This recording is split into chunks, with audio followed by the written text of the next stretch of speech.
Hey, hey. How's it going, folks?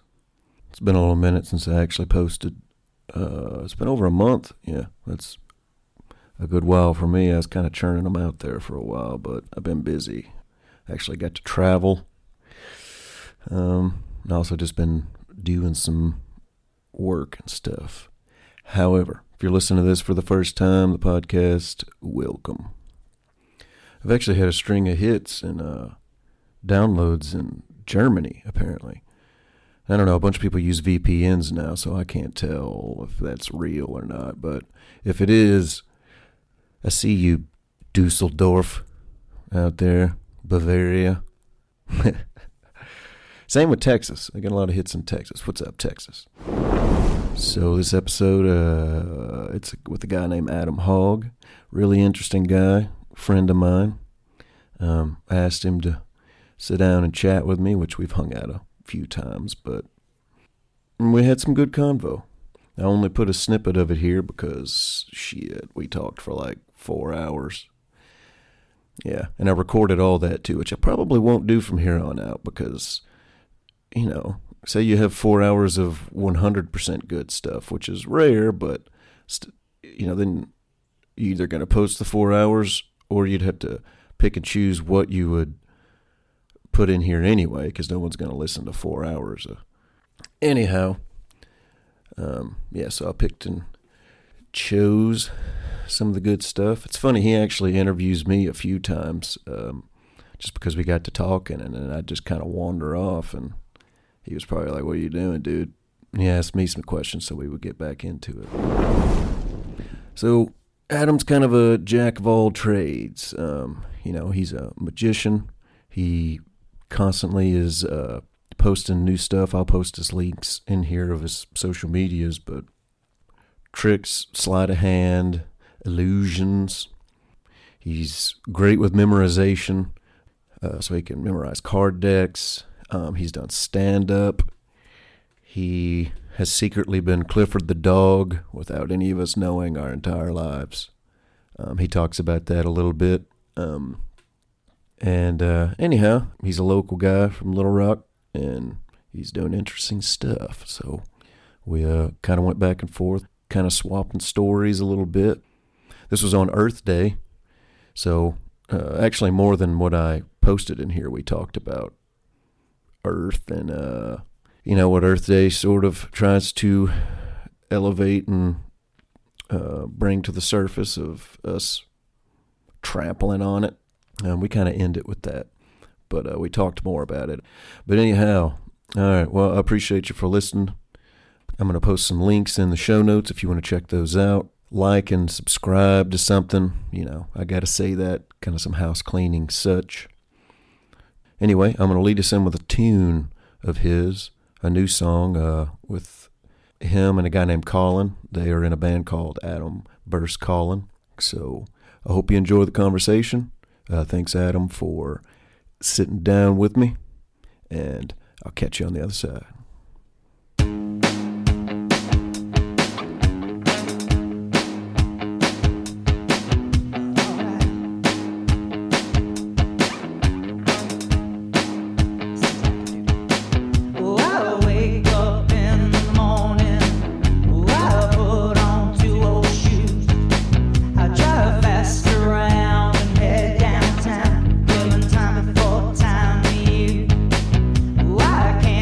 See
So you've written a couple of books now, right? I actually have your one over here somewhere. Yeah, man. When's your next? What are you writing on right now? Tell me about your world. In my world. I mean, yeah, I've got a story I've been working on for a little while. It's kind of it'll be. I'm trying to just make it just. I still got some things to finish up, but yeah, just kind of been messing with it. But I'm always messing with other things. Yeah. But that's just kind of the Arkansas thing was cool. Like that was cool to do, and I learned. So, but I'm taking some classes right now, so. Oh yeah, that does. It's taking up a lot of fucking time. Yeah, that's true. And I get to thinking of like, man. You're a guy that does a lot of projects, and I like that about you. Yeah. That's what I am. It's hard to just do one project to completion and then go to another project and then start that. But I have to be working on several because otherwise I'll lose longevity on it or something. I'll always like focus on it. Yeah. Yeah. Well, I definitely know that you're like that too, because you've always had a bunch of different things going on. You got to live life to the fullest. Yeah. I mean, and it's nice to have little projects to do, and I mean that, and again, if it's more of a,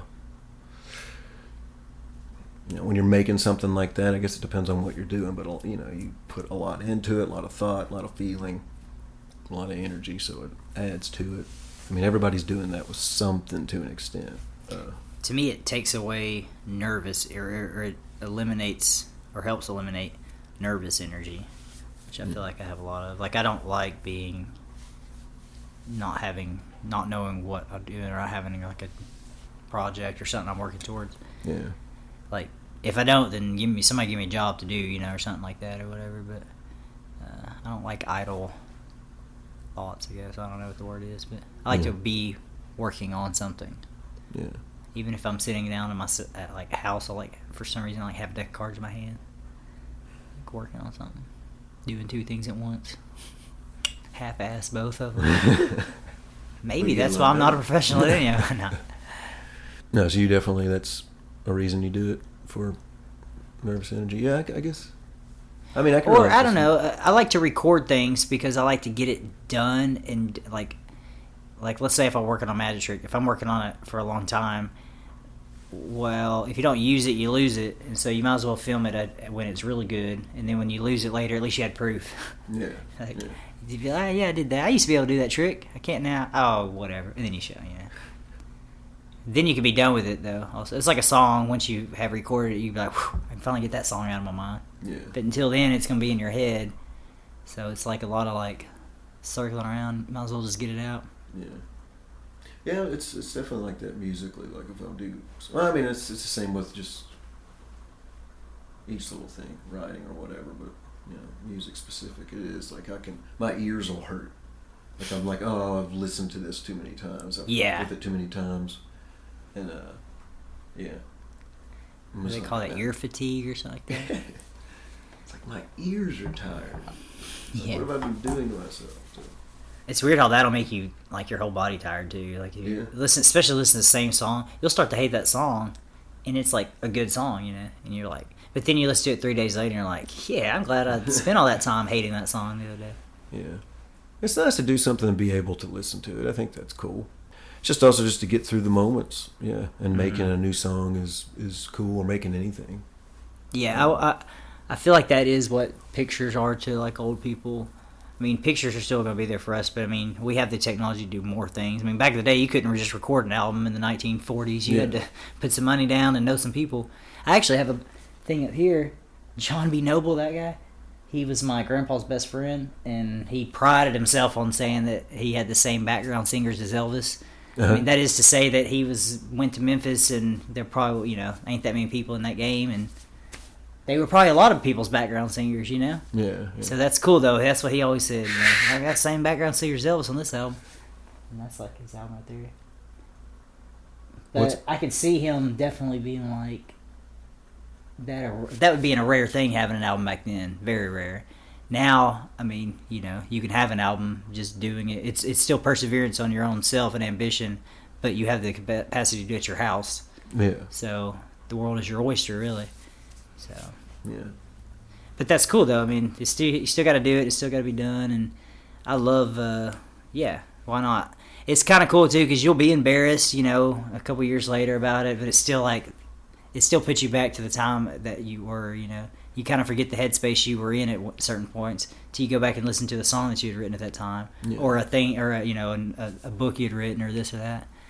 So it's like timestamps on your own to help your own nostalgia. Maybe, I don't know. I feel like without it, you could easily forget who you were, and in the humiliating moments too, because like you say, you always grow out of yourself. Yeah. So if you're like, oh god, that was so embarrassing, it's just for me to listen to and cringe on later on, to get better on or whatever. That being said, I wouldn't have wanted. I say that I have a few things recorded in comedy. I was gonna say the opposite in comedy. I wouldn't want to have any of that film because it really is embarrassing. But I have some stuff I'm like, gosh, I'm surprised about that, and some stuff I've kind of been like, whatever. I don't know, whatever you think. And then sometimes I'll go back and I'll be like, well, and that can be with writing too, which I haven't. I'm kind of I'm reaching a little more stages where I know it's gotten better. I can tell if I've, Yeah. But, music a little bit too. But you never know what people's tastes are. I mean, I'm picky. Yeah. You just need to. If you think it's been playing long enough, where I'm just like, all right, I think I at least know what should sound good. Whether I get it to come across, I at least have an idea. Right. So. I feel you. My new thing is I'm going to start utilizing the camera more around my friends, and that way they get used to cameras. Just everybody I hang out with, just start using cameras more, and they just get used to it, and then eventually they become my actors for a movie. They don't realize it, Eventually it's just like, man, just do that again, and then, you start having them do takes of things 2 or 3 times without them knowing, and then before you know it, you're getting them being full-fledged actors for you. Like, say these lines. Tomorrow we're going to show up at 8:30. I got the light guy. But at the beginning, and I took it to, we went disc golfing the other day and I went camping. They entered some disc golf tournaments. Some buddies in the Wolfpack. Shout out to the Wolfpack. And you'd go to film them, they'd tense up. And they miss that shot or something, and I was like, man, I'm just getting y'all ready for the pros, just kind of loosen things up. But at the end of it, they were a lot better, shooting a lot better and stuff. Yeah, I can see it taking some time to get used to. Plus, everybody treats you different when you have a camera. They act like something's whatever you're doing is going to be important, and they always ask where it's going to be at. Where are you going to upload this to? I don't even know if it'll be uploaded for the next 8 months. I probably will just delete it for the next thing. But no, I don't know. But yeah, and I guess I've never. That would just take some getting used to. Yeah, but I understand why someone would want to do that because you can make good shit that way, and that's if stuff unfolds. You got to have that person true. There. It's like. Do you know who Crystal Berry is? She's a girl that went to Bryant for maybe a year or two. I definitely. Yeah. I'm pretty sure. Anyway, she's right there, and friends of of us and everything. And I think she lived in Florida for a little bit, and she was on a safari, and she happened to record an alligator or crocodile, one of the two, fighting a horse. Holy shit. And it went viral. I mean, it was on even news stations and stuff. It went big time viral, 100 million views. I'm pretty sure she paid some major bills off with that. I don't think she ever disclosed that, but I was Facebook friends with her. And, she said that in her, 12 years of having Facebook, she had accumulated, 2,000 friends or something like that. The moment that went viral, she had, the full amount, which is 5,000. So there was, over 5,000 requests because she eventually, I don't know if she actually added all these people or not, but there was thousands of requests. She had so many messages in her inbox. I mean, you're talking about, 2,000 messages. It took her, days to even, read them. So an alligator and a horse? Yeah, it's just a random alligator comes up, and it looks like it's about to kind of nibble on this horse's foot, and this horse kind of steps on it, and that makes the alligator kind of show its teeth, and then it really steps on it, it really hits the head on it, and I mean it's really short and sweet, but it happened at a real safari, and it get captured on film, and I mean that's the type of stuff we want to see. Yeah. Who doesn't want to see that? But there was even a clip of a news anchor in like Minnesota, and they go, "This next clip was filmed by my old college like suite mate, Crystal Berry. Shout out to Crystal. Here's the footage." Just a random video that went viral, but it even was on the news station in Minnesota. Because of that, it's like, whoa, that guy somehow made it personalized to him. Interesting. I think we can all accept that this next 45 seconds is cool. We can all agree. Just watch this. Watch this. Yeah. Hey, that is a good break from like the wars and the diseases and all that stuff. Stay tuned for that. Let's watch this horse kick the shit out of this crocodile. I mean, this guy Kevin Jones. There's a channel called Jomez Pro, which films all the disc golf things. Well, you know, if there's like an ace, there's this one guy, Kevin Jones. He threw an ace and slipped and fell. He made a hole in one, but he slipped and fell. So it went viral. 70, 80 million views. Well, that alone was able to like fund the salary for the Jomez Pro filmers. The only thing I don't like about the YouTube thing is being like the like and subscribe and share and like having to be like that guy. Yeah. But I do get that. That's kind of how it has to be, I guess. I don't know. Yeah. Yeah, I mean, it's a weird thing, but I guess if people, again, if they actually get to the point where they can do that and they're like, oh, this is a cool thing and I'm making money, I think it's not too big of an ask, I guess. That's true. It's really not. They can, and it's all about you being cool with how you approach it and stuff. And I know a lot of people that choose not to do that too. They just go through Patreon. It's like, no, if you just follow me through Patreon and support the work, support this, and I have a buddy that was contributing to like this famous comedian's Patreon, and he finally stopped. I mean, he was doing it for a while. I see it when he was on the up and coming, but at this point, this guy's got like 3 or 4 Netflix specials, and he's making several $1,000s a week off the comedy club plus the merchandise he sells. He's making way more money than you. I mean, he's making like 6 figures a year easy, and so he had to be like, stop. What are you giving him $10 a month for? It was $120 a year, and you see him like once or twice a year, and you still pay the tickets for that. I mean, it's good to be a fan of the guy. That's fine, and have an excuse to do things, But take back your Patreon at that point. Yeah. I mean, I feel like that should be for more open cover. But there was one time when what was it, like Kickstarter was used to fund a movie back in the day. I can't remember what movie it was. The guy that was on Scrubs, he like made a movie. Zach Braff. It was called Garden State. Oh yeah. I think that was the movie. It might have been the next movie, but I don't think it was Garden State. I think it was the next one. And it was backed by Kickstarter. But then he got a production company to fund the movie. So it was like, I don't know. It was like, did you get to keep the money or steal? Like you just earned $1 million, or a couple $1 million, or do you give it back? I don't think he ever gave it back or anything.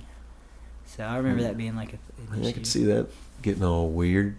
It's kind of like when celebrities exploit, or not exploit, I mean, they're just celebrities, and they kind of breaks the mold. Kind of like that one girl, I don't remember her name, but she had an OnlyFans.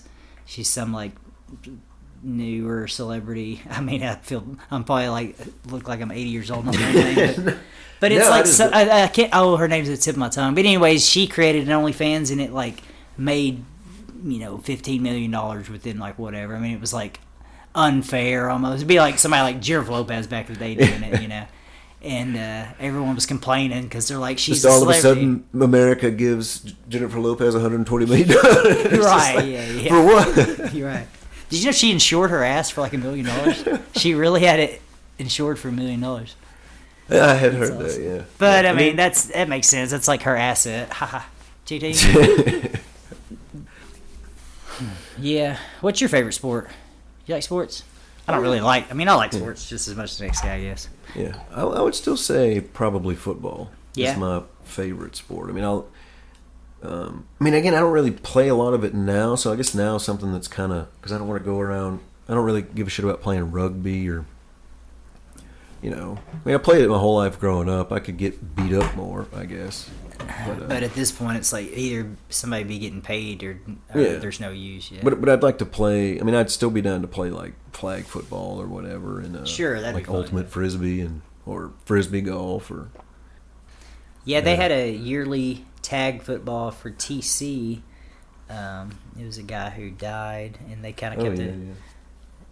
thing going, but they had it at the Arkansas Blind and Deaf School at the stadium, and I didn't know this until we played it, but instead of it being 100 yards, it's 80 yards. They're halfway as a 40-yard line.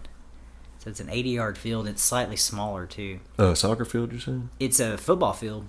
Oh. Yeah, the School for the Blind and Deaf, the Deaf Leopards. Did you know that they actually are called that? Did you know that? Yeah. Okay, yeah. They actually won awesome. Mascot of the Year a couple years ago. The nation's As they should. mascot. Yeah, of course.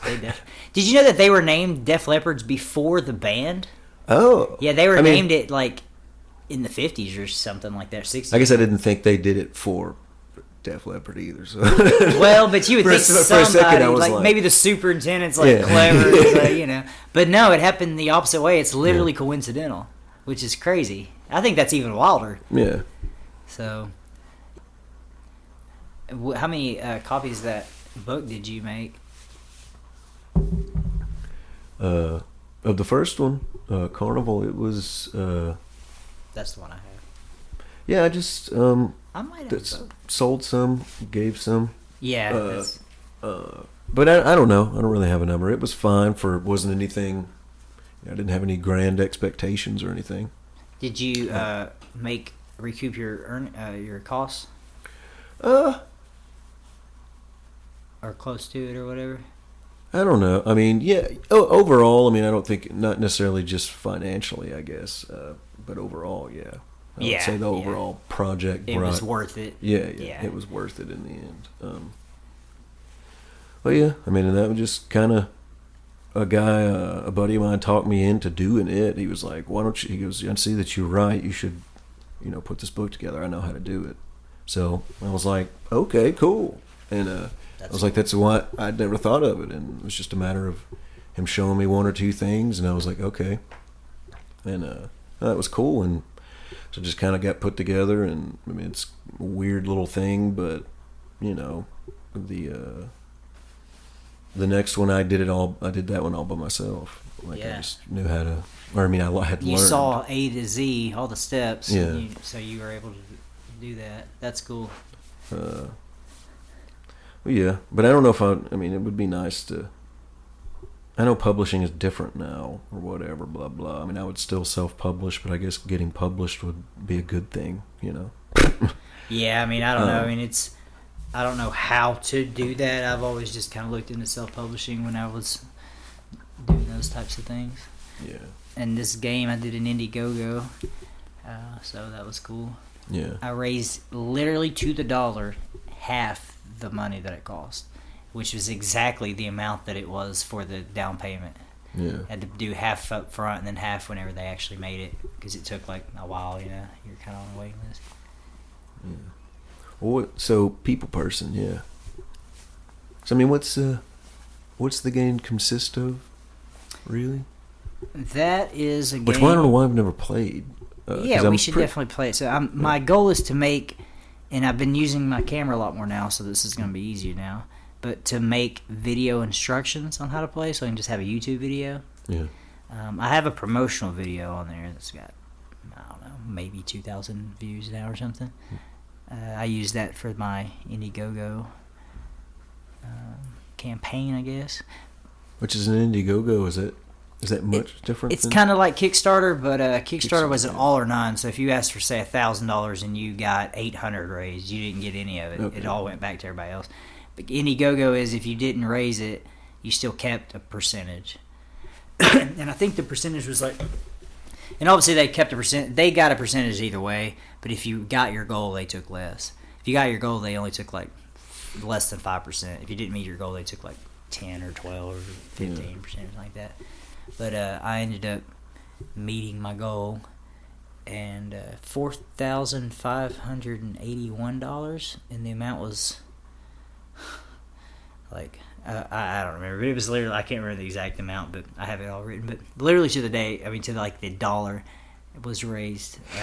I literally raised exactly half. I was like, what? This isn't it to me. And then I had to put the other half on a credit card, and then just try to sell it off like hell to pay that down. So I paid a little bit of interest on it, but I ended up paying it off. So yeah, it's all good. And now I still have like several games underneath my bed. I don't know what to do with them. But until I make video instructions, Yeah. There's no use in trying to hit them up. But that'll be a fun project to do. But, I wouldn't want to read the instructions on a game if I could watch a YouTube video on it. So, why not put myself in that same situation there? Yeah. But it's cool. It's kind of like a game of life. Good things happen to you, bad things happen to you. Your friends are there to shield things. Lots of cards that mix up the play. I tried to make it 50% strategy, 50% luck. Kind of like how life is, Yeah. I had written the game Illuminati, which is a card game. I'm kind of a nerd, right? Illuminati is a really cool card game, and it's very the game's called Illuminati, so it's very, you can think what that game's about. It's really cool. It's like my favorite game ever. He also made the game Munchkin, and so I got really inspired by this guy. His name's Steve Jackson, and I basically tried to create a game, the difficulty level between the two of those games. Okay. If that makes sense. But yet a completely different game, Yeah. And I actually sent it off to a game maker, and he sent me back the notes and said that it's too complicated for what you're trying to do. Like the pictures are too cartoony for the and he was right. At the time, it was a way different game. So about 4 different versions later, it's now what it is, which is solid, And I had to get my girlfriend who I was dating at the time. I had to get her involved to help me out, and get some people to make sure that the game was fun, not just all in my head. Yeah. And get some willing volunteers. I remember the first time I had the game set, and I was going to play with my roommates, and I sat down to deal the cards out, and I just sighed. I go, never mind. I realized it was going to be way too complicated, and that was still one of the earlier versions. So, you finally got it right whenever you can present it in, 10 minutes, 15 minutes or something. But it's a fun game. It's kind of like music. You make the thing that you want to play. I made the game I wanted to play in my head. That was in my head. You make the songs that are in your head, It's kind of weird when everybody gives Kanye West shit because he said something he listens to his own music all the time. It's every artist should listen to their. You're writing the song that you want to hear, so technically you do. You don't have to tell all the media about it like Kanye West does. But in your head, you have a certain self satisfaction that's the song that was in my head. Now it's out. Yeah. So that's kind of cool, Oh yeah. You would hope that everyone who's making fucking music wants something that they should be able to listen to. Yeah. Now, how about, do you ever talk to Chris anymore? No, he was a guy that kind of came and went in my life. He stayed with me for a few months, but during that time. Yeah. And but he then went to San Antonio. He was destined to be a cartoonist, and he wasn't going to find work as a cartoonist here, other than just small jobs, And it would always be a side job. I think is kind of what he thought here. Which may or may not be the case. Probably was the case. He went to San Antonio where a couple of comic book writers lived, and it could be done. So, I hope he's doing well. Excellent drawer, though. Oh, yeah. I have 2 other drawers on that. Philip Huddleston and Sulak, Sean Sapp. I didn't know there were multiple So people. when you open the game, the people are one artist, which is Chris, and then there's event cards, and so I had another artist, Sulak, draw those, so it looked completely different. And then within those event cards, there's some bonus or special cards, and so I had Philip draw those. So I wanted to have as many people. It's called People Person, so I didn't want it to be solely one guy behind it. And also, I'm not good at selling myself, but I could sell somebody else better, I'm a pretty good hype man, I feel like, for people. So it was my game, but I could be like, look at these drawings. I can't draw this. Look how good that is. Yeah, the game's good, but check out this stuff, these other things. So life is all right. It'll be all right. Is that how you feel now? You feel pretty good about something like that? It's how do you feel coming out? It comes and goes all the time, but yeah. Just a couple of months ago, I thought I was going to lose this place, and then I ended up getting that. Now I'm fine, back on top of the world again, so to speak. So good. I think it's all right. Yeah. What about you? Yeah, I guess I'm all right, man. I'm busy. As things are changing. There's always Yeah. I mean, life isn't perfect. Right. And you know, there's like heavy parts of it for sure. But for the most part, I mean, I guess if I'm good now, I'll say I'm good now. I mean, let's hope that didn't change. Yeah. Same I hope for everybody else. If it's good, yes, keep it good. Once it's safe to start mingling again and hanging out with people and getting some sunshine in our face, I think we'll all be alright. Till the next bird flu or whatever comes around, or locust swarm, or tsunami. Some locust bird monster. Who do you think would win, King Kong or Godzilla? I haven't seen that movie, but I think probably Godzilla would win. Can he breathe fire? I mean, that's pretty hard to beat, right? Yeah. If he can breathe fucking fire, I don't know why. Surely they've done something to persuade me to not pay attention to that much over the years. But I'm not 100% sure. I mean, what else does he have then? Like a tail with spikes? A tail and little... Yeah, he's got a little... He doesn't have like grizzly arms though, does he? I don't think so. King Kong could win this one. Jack Black's in that one King Kong movie. Jack Black's got like the best career ever. He makes an album, then he's in this movie, and he's like in this sitcom, then he's like at some festival, like, you know, like he has a legit band. So. Yeah. That's kind of like, I mean, you know, Joe Rogan say what you say about the guy. I don't really care, you know, but as far as his actual career goes, I mean, he was like the host of Fear Factor. He's been like a UFC announcer. I mean, just diverse. He still is. Still is. You know, he has a podcast that does this thing, and then he's also legitimately is like a fighting champion. Like he you know.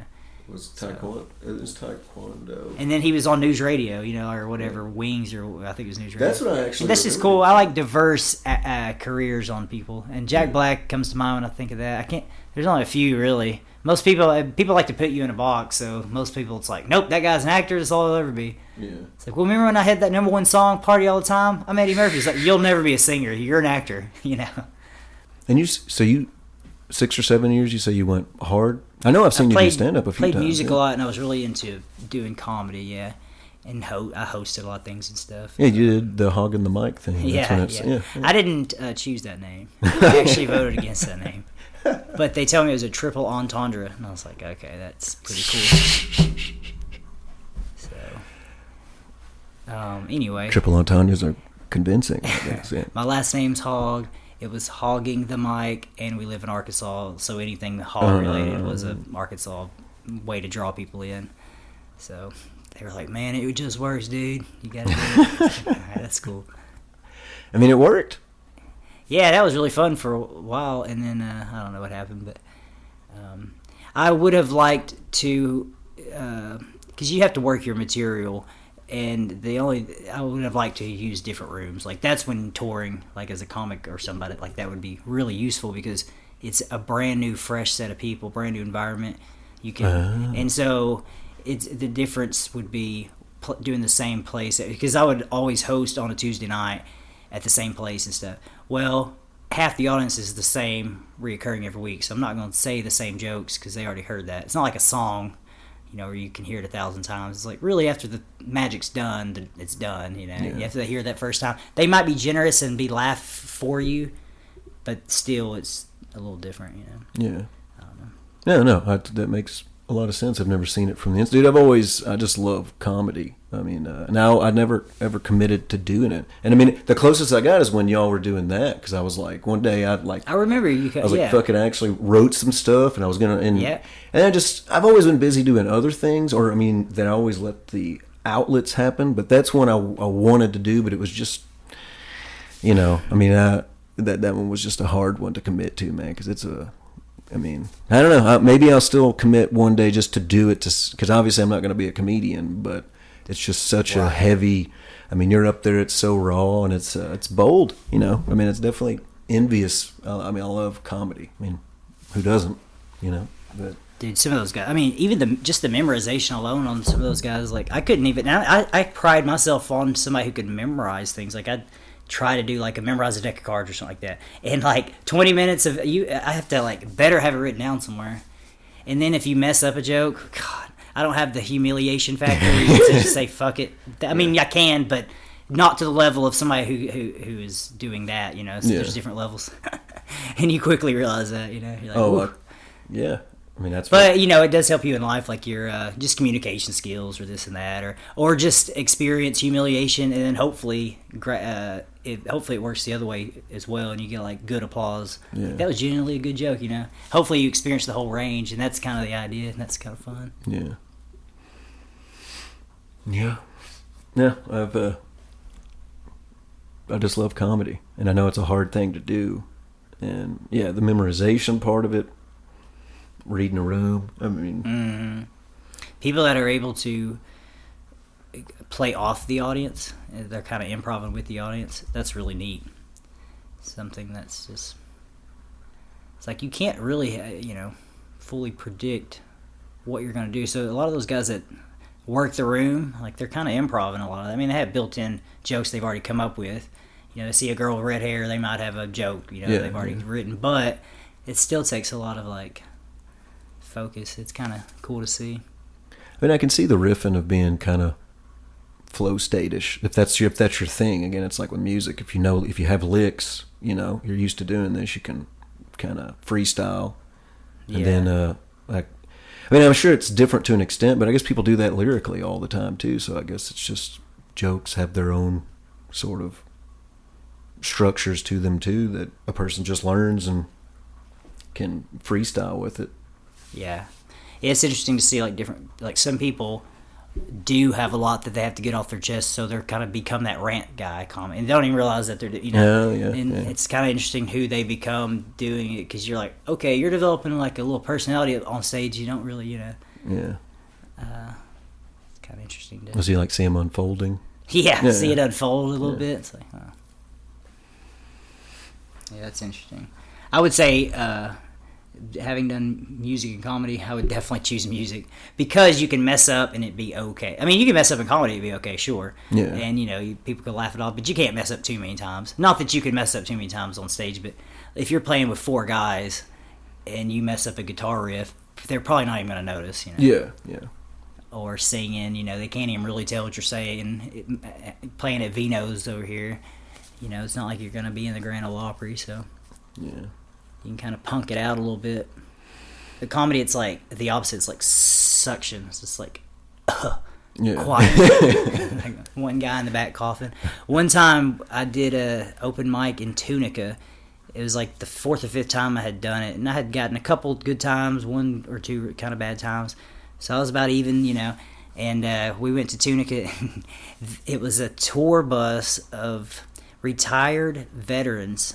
And that was what the audience was. It was like 80 of those people, or 60 of those people, and like 12 other people. Oh, wow. And we each had 3 minutes, because it was Tunica, and it was the open mic night, so there was like 40 of us, and we each had like 3 minutes. I was like 25th or something. I mean, and that was not funny at all. I mean, it was like sad, really, to watch, to experience in my own body. Like, I knew, I was like, this is bad. And this one guy put his head down in his head and just kind of rubbed his head.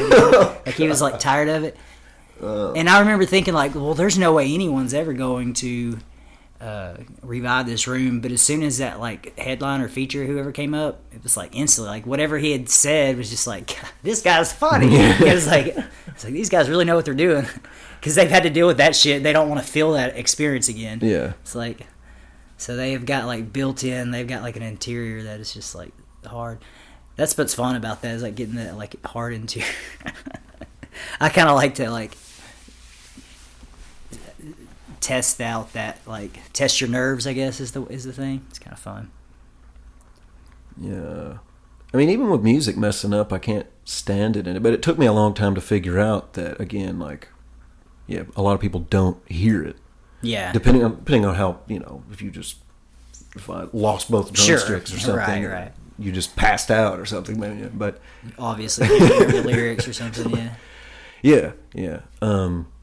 But anyway, but it's a little more of a party atmosphere, maybe. I mean, yeah. I feel like it's harder if there's no music for anything on anybody on any occasion. Yeah. Sitting in a car, you better turn on the music if you don't know the guy very well, Well, you're already in the zone, It's even though the noise is happening around you, so if somebody fucks it up, and most people are unless they really heard it, they'd be like, "Oh, I thought that was part of the song or something." Right, you know what I right. mean? But anyway, it took me That's true. ever to finally be like, oh, because I even had musical friends that'd be like, you didn't make a mistake tonight, and I was like, oh yeah, I did, and again, that's a critic thing. It'd be like, oh no, I did, and then that helped me understand it a little better because I was like, oh, even my friends that know more shit about music than I do in other ways or whatever, are just really good at music, and they'd be like, hey, you didn't mess up. I'd be like, Yeah. I did. At least I felt it, Yeah. So yeah, it would be nice to play a show again at some point, but I think it'll happen. Probably not this year. Maybe by the end of the year. There are people doing shows now. Adam Fawcett's doing a show in May. yeah, I got heard of that. That's pretty cool. It's in May. I think so. May. May like 15th or 14th.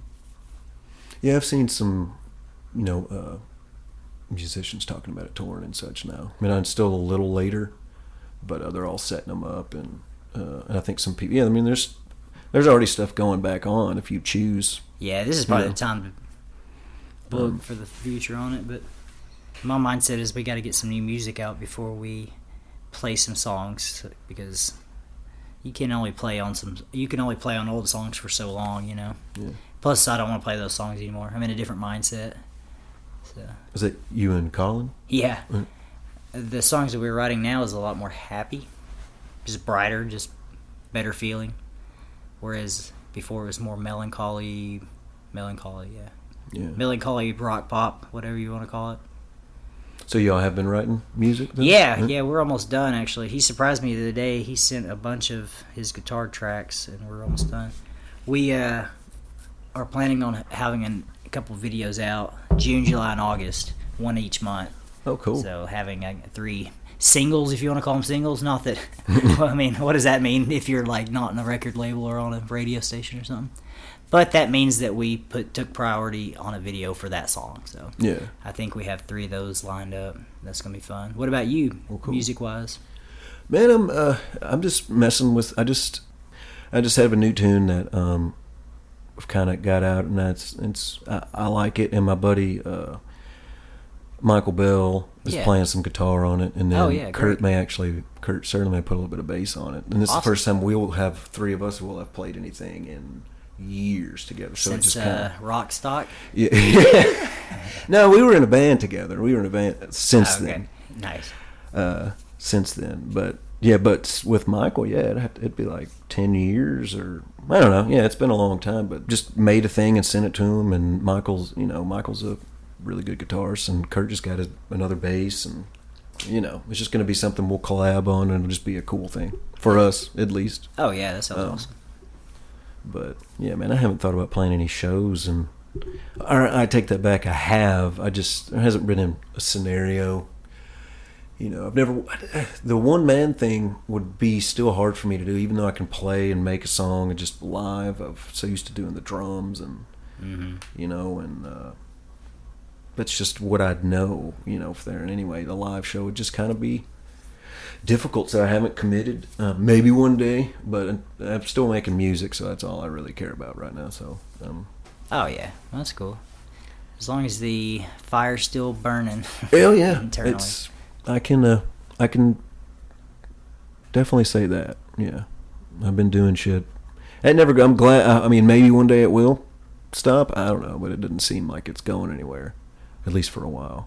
But it's just different now. I don't tour. I haven't played in a band. I mean, I tried it a bunch of times. It's just hard to, it's like having 5 boyfriends or 4, Right. Whoever's in your band. It's a relationship, and Right. then everybody, depends on what they choose and direction they go, and if it's just sustainable. 5 opinions on different things, and Yeah.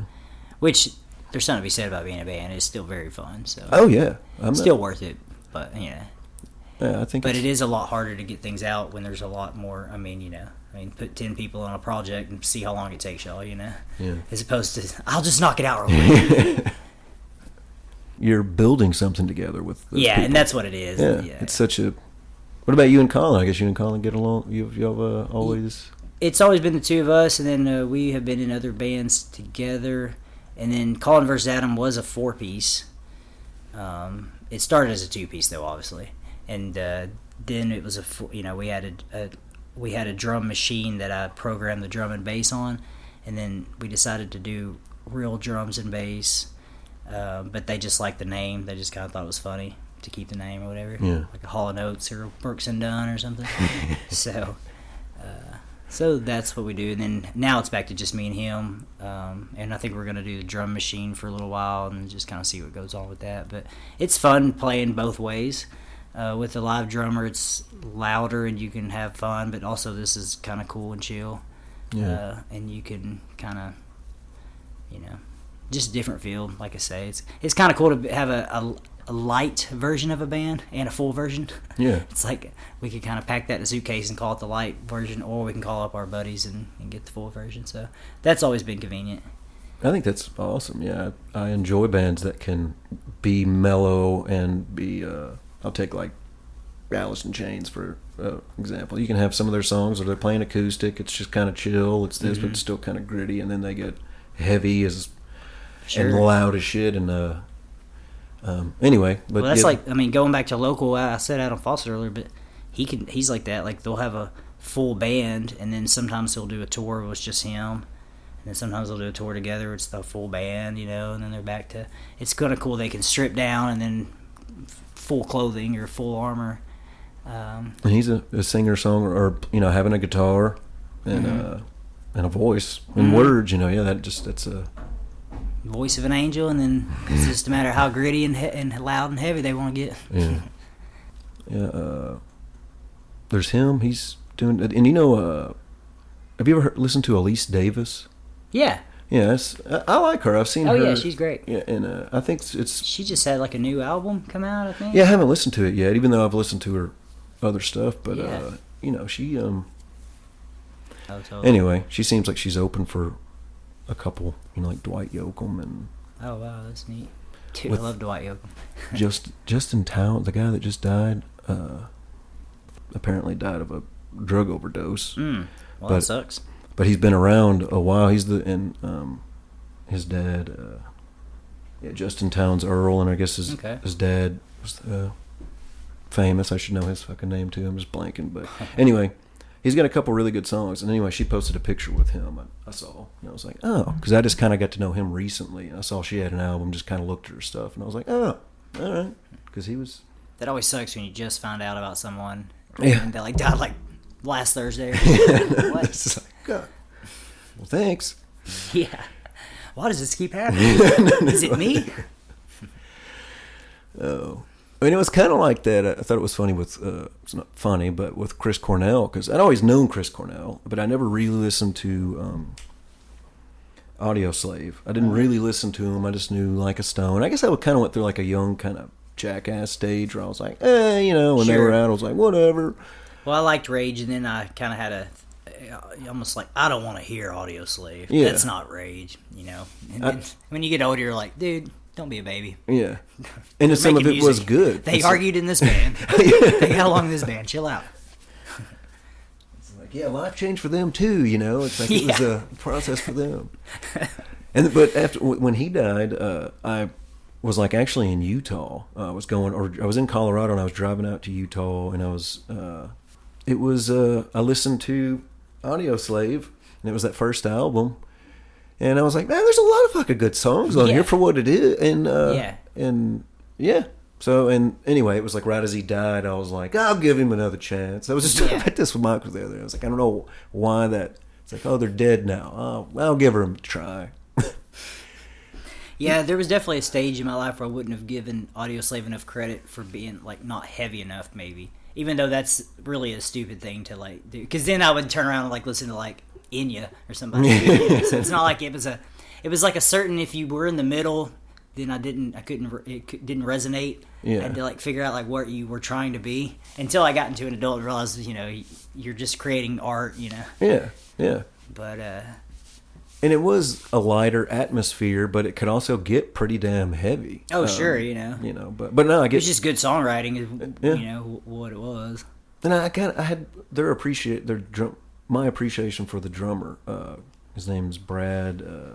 Yeah, he's a good drummer, and he was somebody I just appreciated Super more as I solid. got older. Yeah, and I was like, yeah. oh, okay. And I heard it live, and again, like to me, live does a lot too, because if the tone of the drums is still there, because a lot of the times, like now, like bands that I really like even live, they won't spend a lot of time on the drum tone because you can have a bunch of punches and electronic sounds now, so okay. the tone won't be as good. And it was the same with the Fleet Foxes. When I saw them, the drums weren't. I was never paying attention. It's before he became Father John Misty, I guess. The drummer. Oh yeah, that's who that guy. That's right. And I saw them live, and I was like, man, the drum sound, like this, the tone of it was just. I was like, it sounds really good, and yeah. Anyway, that is cool. Yeah. Yeah, they wouldn't have had. He'd be like the last drummer to go to drum machine type stuff. Because I remember Tom Morello, on one of the Rage albums, it like specifically said all sounds made with guitar, drums, bass, vocals. Because all of his solos sounded all different. Like a harmonica or this or that. And so like they put that like disclaimer out there, so like they can't really go back on it. Yeah. Yes. I mean, they can do what they want. But. Yeah, I saw them as Prophets of Rage too. Without Zach, of course, but it was still a fun show. Now that was them and like Run DMC or something. It was them, Be Real, Public Enemy or something. Yeah, and Chuck D from Public Enemy. Who's Be Real? He's the He's another guy from Public Enemy. No. Oh, okay. Insane in the Membrane. Oh, Cypress Hill. Cypress Hill, yeah. Oh, yeah.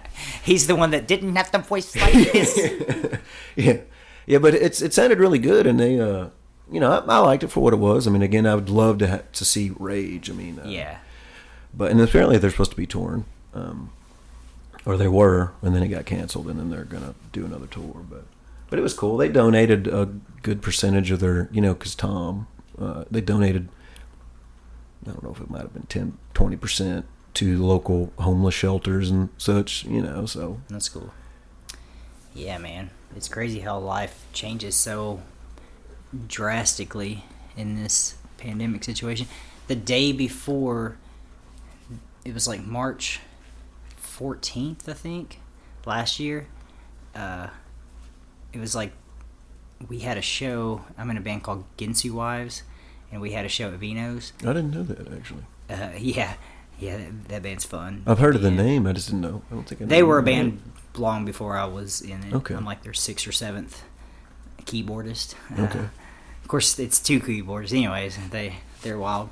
But we played a show at Vino's, and then the very next day they canceled, and I was supposed to be like a mascot and get paid to be a mascot the next day, and they canceled the event because. So, how weird is that? I was gonna do like side jobs as this like little mascot thing and get paid. What like mascot for? I guess I could say it on here. It's a AETN, and they were gonna do Clifford the Big Red Dog. I mean, I did it. Oh, I remember. So I was in the commercials and stuff, like during the basketball tournament. And but that was supposed to be like an ongoing gig that was gonna be like maybe once a month or just whenever they needed him. But all these sports were about to come up and. They had all these things, and so I was going to get paid on all these events, and they canceled every event for like 2 years. Were you always going to be Clifford, or was it going to be a different thing? I think it was going to be him the whole time, because they have like some kind of contract with them or something, or that might be the official mascot of whatever their television network is. I don't exactly know, but it was really fun, actually. It was hard to shoot a basketball because the head was so big that you couldn't actually lift it up above your head. You had to lift it to the side and then reposition again above your head. You go to shoot, knock your head off, and kids scream. Yeah. Definitely number one thing is don't lose the head. Yeah. Oh. So that was odd, but kind of funny. Yeah. But I actually hope that comes back and that becomes a thing, because that would be like that Clifford sounds was a part fun. of my childhood. Yeah, man. Clifford was. I mean, it was significant. I remember Clifford the Big Red Dog. I mean, those books were around since. All through childhood. Yeah. I remember when I was a kid, they told us if we were good throughout the whole week or month or whatever, that a celebrity would come and visit us. And we were like in kindergarten, so we were like, yes, oh my God. We had gotten in our head that it was going to be Michael Jordan. And that Friday came, and they all set us out in the hall, ready for our big celebrity to come up. and in walked Smokey the Bear, the mascot, just a guy in a mascot suit. And here I am being Clifford the Big Red Dog. Life is weird, man. Or not being him, actually. You know what I mean? So how did you get that? Was it just something you volunteered for? Something you just kind of came across? I mean, it was. I had been trying to work with AE10 for a while, and I know some people that work there and stuff. And then finally they were like, "Well, we do have this kind of thing for a Clifford thing. You think you can do that? Are you kidding me? Who you think you're talking to?" So I perfectly did the mascot gig, and they said, "Oh yeah, you're our guy." I said, "Cool." That's and awesome. then I wasn't. But I was in that commercial though. So going back to those like comedy, my little comedy writing days with those guys at like at say a bar or something. And in my mind, writing a joke was like a puzzle, and like it had to be like clever. It's like, oh, that was a clever joke, cool. But it takes a while. And then some people are just like, man, fuck that, man. I'll just go up there and be funny. And they can, they just have a different mindset. What's up, y'all motherfuckers? What y'all drinking tonight? And I'm like, I wish I could just be that guy. And here I am, I could be that guy, but I'm not. Like, I froze up, I have to have like, it's just so interesting how people approach different things, especially like artistic things, I guess. And this is coming from someone who's like accountant, like work-wise, traditionally has just always been accounting. It's just very like structured, but I think that's why I like to do a lot of art-based things, I guess, and performance-based things, because it's like it's a balance. It's like you said, it's a balance. It's all about balance in life anyway. So do you have a love for math? Yeah, I like math. I was actually thought I wanted to be a math teacher at one point. And teaching's still fun. It was more of the administration stuff, Did you have kind of like a natural ability to be good at math? Was it like just not that hard for you? Or? I think I had this. You see that up there's a speak and math? I had a speak and spell and a speak and math, but the speak and spell my sister would always use, and I used that speak and math. But in a calculator, very interested in calculator growing up. So like I knew math early on. Like I wasn't afraid to know. I didn't know what multiplication was, but I know what it was. Yeah. I remember teaching my 4th grade division. I was always into math. Yeah, I was always into math. So, accounting though isn't hard. It isn't like hard math. It's just numbers that you're keeping up with. Just a lot of numbers you keep up with. You're not really doing anything more than addition, subtraction, multiplication, division. It's just keeping up with shit, really. But it's still daunting. I don't mind doing daunting tasks either. It's like, there's guys that can like sit in a room and stand still for like hours at a time. I can't. I'm not that guy, but I can have a little bit of discipline. Yeah. I can work on a spreadsheet for sure. You just make it a video game, get a 10 key out, and suddenly your Microsoft Excel spreadsheet is level 10. Or whatever. That's all you think of it as. Yeah. No, Do you like math? No. Most people don't like math, so yeah. It's not that it's like math doesn't like me either. Yeah, it's like I was never good at it. Like up to about my times tables. So I actually enjoyed it then up to times tables, and we had like games where we'd have to like 2 people would stand up and like they'd give you a problem, you have to like say the answer prior to each other. I'm not trying to brag, but I was the king. I didn't lose for like a long ass time, and Terry Roach beat me. Finally, I feel like months. Anyway, we live in such an unprecedented amount. I'm glad that I'm not like a kid and have to grow up and be my age 25 years from now, because I feel like the world will be worse off 25 years from now unless we do something about it. Yeah. Hopefully, we're also more self-aware. Yeah. But hell, that Global Warming Inconvenient Truth documentary came out in the year 2000. That was 20 years ago, and people are just... my dad still can't quite decide if it's real or not. He just puts up with the, it's just like, Dad, okay. I guess eventually y'all's thoughts will die out, and I don't, mean that in a morbid way, but...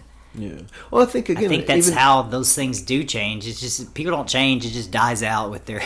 Even when just, they die. I've heard it, just to pay attention to what we do to the environment in general. It's like even on your very...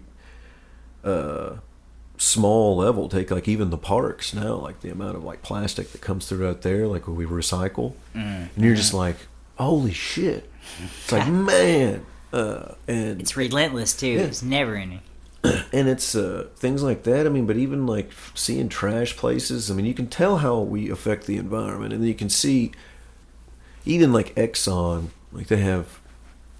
It's like even Exxon back in like the 70s knew about climate change. Knew that they were even affecting like the towns around them in some way. You know, like where they were at drilling or whatever. They knew some of this, and it's just been fucking not talked about forever. Yeah.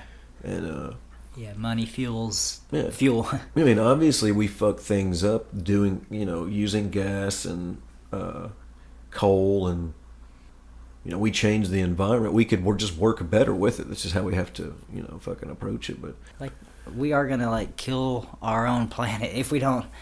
I don't know. Speaking of Earth Day, yeah. Hey, it is Earth Day. No wonder we've been talking about that so much today.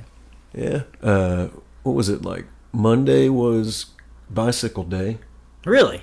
Yeah. And I watched this thing with Alex Gray talking about Albert Hoffman and LSD, and it's fucking sweet. I mean, I've known about it, but it's nice to listen to. It was just funny listening to Alex Gray, but then it was 420. I mean, they're all these. Wow. And then Earth Day. Wow. We're all just going to be a bunch of hippies hanging out. That's awesome. If only. Yeah, if only, right? Be less wars and... No, Earth Day is... That's wild. I mean, there's shit happening every day, but, there's that cool YouTuber... Earth Day. There's that YouTuber, Mr. Beast, and they had a thing where, I don't know how many trees they end up planting, like 50 million, I don't know, but like an ungodly amount to where it's like, oh, because I remember as a kid thinking that we were going to run out of trees, and now knowing that that's fine, we're not going to, like, we can replant, replenish. Now, that's not to say the forest industry, timber industry isn't whatever, jacked up, but that's no longer the issue. It's more global warming and plastic in the ocean, and I mean, it's like crazy to think that no piece of plastic ever has naturally dissolved. I mean, like naturally, whatever, because it takes like over 1,000 years for it to do it, and it was only invented in like 1952 or some shit. Here's another weird thing: water inside of like plastic bottles. If that plastic bottle is in the landfill, that's that much less fresh water that's in our Earth's supply. So, at the very least, people need. This turned into like a Q&A, or an Earth Day. Whatever. Good. But like at the very least, if you have to have like plastic bottles, at least pour the thing out, even if it's on the ground or on the concrete. Pour the water out, because then it at least goes back into the whatever the Mother Nature cycle. But if it's in a plastic field, they actually had a real intense study on this. That actually is that much less fresh water that we have for the next until that shit dissolves. And plastic could be forever. I mean, that more than our lifetime and 10 generations after us. So add that to the list. Yeah. I think that they're inventing and will invent before the fucking doomsday, like a more biodegradable plastic where like 3 weeks it's dissolved or whatever. Yeah. I don't know. I hope that the smart people in the world will figure this out, but they really need to put more focus on it, because Mars is getting a lot of attention. And that shit's barren as fuck. Hell, we got a better choice of just cleaning up our shit. We ain't all the way barren like that. It's got that bloody color. Yeah. Barren and bloody. And they're like trying to find traces of water. Like, motherfucker, there is plenty of water right here. Fix this first.